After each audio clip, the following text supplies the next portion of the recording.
अस्सलामुअलैकुम। हर आवाज़ में हज़ारों फितने, हर आवाज़ में हज़ारों फितने, बदकारी, अय्याशी, मक्कारी, अय्यारी, हर आवाज़ में फरेब, हर लुक़मे में ऐसी जहर डाल दी गई है कि तुम्हारी आँखें, तुम्हारा दिल और तुम्हारे हाथ, तुम्हारे कदम सब बेईमान हो गए हैं। ऐसी खुराकें अंदर जा रही है, किसी से वफा की उम्मीद नहीं है, और ऐसे अंदर लालच का बीज बो दिया गया है। बिल्डिंगें प्लाजे अल्लाह को दिखाना जाके और नारे मारना, ना उधर हाफ़िज़ कुरान, ना नारे मारने वाला, ना नाते जो गानों की तर्ज के ऊपर नाते गाओ, अंदर शऊत। और वही जो नाते गाते हैं ना, उन्होंने कमरे लिए हुए हैं, मकान छोटे छोटे लिए हुए हैं, लड़कियाँ बदकारी के लिए जा रहे हैं। वो हराम का जो खाते हैं, हट्टे कट्टे डट्टे, तो उन्होंने बदकारी करनी है। और लड़कियाँ हम दूसरे शहरों से आए होते हैं, मदरसों में या मसाजिद में, ये गिरोह है एक।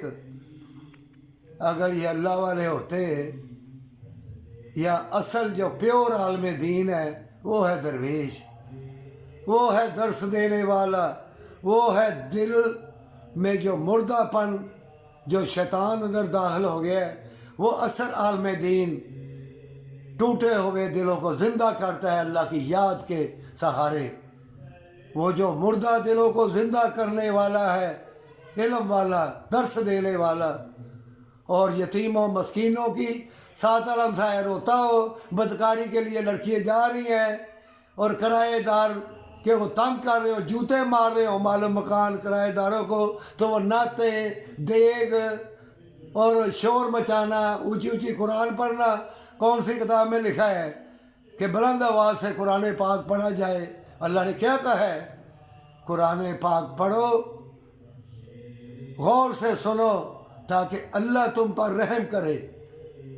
आजकल तो सब मसाजिद में भी ऊंची ऊंची कुरान, घरों में भी औरतें नाते ऊंची ऊंची कुरान, ऊंची ऊंची।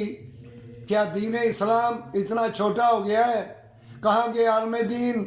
मर गए हो क्या कुरान सच कह रहा है कि तुम ही में से फितने उठेंगे और तुम ही में गर्क हो जाएंगे? ये आलम दीनों के बारे में कुरान पाक ने कहा है ना, वो पूरा हो रहा है। ये फितनों का दौर है, जान लो। अगर ईमान वाले हो जाओगे, तौबा की तौफीक तुझे मिल जाएगी, हमेशा की जन्नत के लिए। हीरे जवरात के महल नहीं मिले, ना मिले, कुछ भी ना मिले, वो करोड़ों से अय्याशी बदकारी छोड़ दो। जन्नत अगर तुम्हें मिल जाए तो वही तुम्हारी ज़िंदगी है। फटे कपड़े पहन लेना हमेशा की जन्नत के लिए। इन फितनों के दौर में अगर तुम्हें नसीब हो गई, समझ लेना हीरे जवरात से बढ़कर तुझे जन्नत का महल अल्लाह की रहमत के साथ मिल गया। यही ज़िंदगी है, यही बंदगी है, यही अल्लाह की रहमत है, और यही तुम्हारी ज़िंदगी का दुनिया में आना मकसद है, पर सच्ची तौबा के साथ।